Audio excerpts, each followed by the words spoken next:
didn't let anyone leave, eh? They came in here 45 minutes ago and had already blocked off the end of the road. All exits. That's insane. And this was around 6:30 when I got put in the paddy wagon. And then one cop, we were there for about 2 hours. It was raining. It started to rain before we actually got inside. So by the time we were in, our clothes were soaking wet, and they had cranked up the air condition in the vehicle. So we were freezing.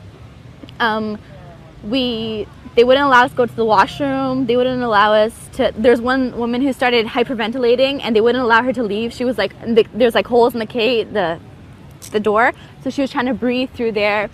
Then I got moved to another one because one police officer said that's overcrowded, you can't do that.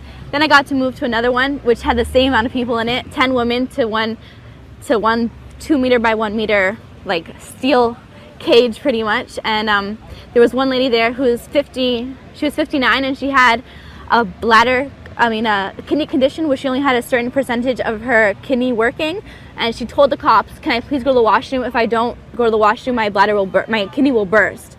And they said no. So there was 2 women, and they ended up having to pee themselves or pee on the floor of the paddy wagon. So we were stuck there for like 3 hours with the smell of urine, freezing cold. We asked them if we could just step out for some air because there were so many women, and they would shut the door so it was completely dark. I mean, you couldn't see your hand in front of, and you're just trying to huddle with the woman beside you. It was a desperate situation, and the cops were just joking around, making funny remarks at us. It was dehumanizing, completely. Go back now to Sammy Katz. He's our special correspondent inside this human box that's detaining but not really detaining him right now. Sammy, what's the latest? Right now. The latest is that it looks like Disneyland right now, except like a very black version of Disneyland. People are lining up, waiting to be arrested in the pouring rain.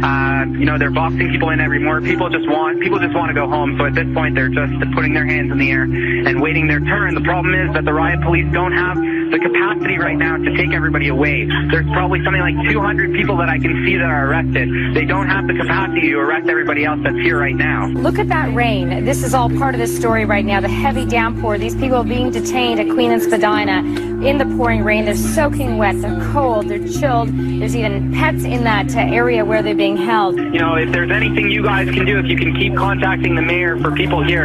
I'm not the only one. I'm standing next to people who are just walking by, just taking pictures, just trying to see what's going on. They already took the protesters away. They took them out of the crowd about an hour and a half ago. And now this is just people, somebody was walking their dog, another couple was going out for dinner.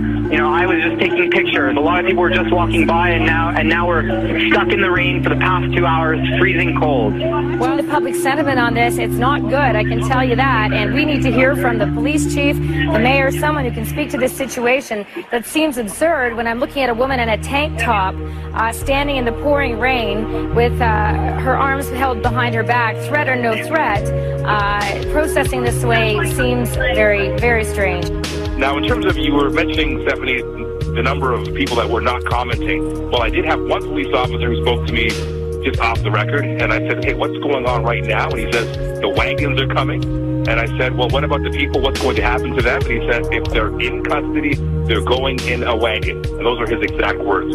They're in the plastic handcuffs. They are being moved into the bus and shipped to the detention center, or at least the processing center, down on Eastern Avenue.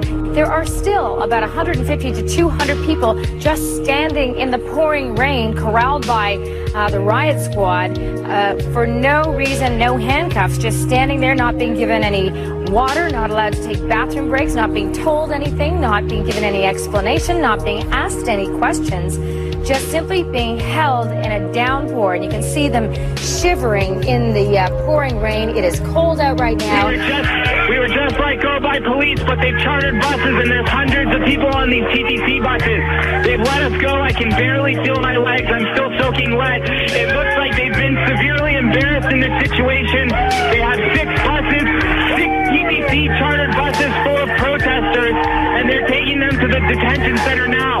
It looks like they didn't have the capacity to take all of us, and they've let a lot of us go. Everybody's cheering. Everybody wants to go home. Everybody's soaking wet, and they just want to get out of here. do you want to say to Police Chief Bill Blair about this? That was ridiculous. It was the worst. I don't feel safe around police anymore.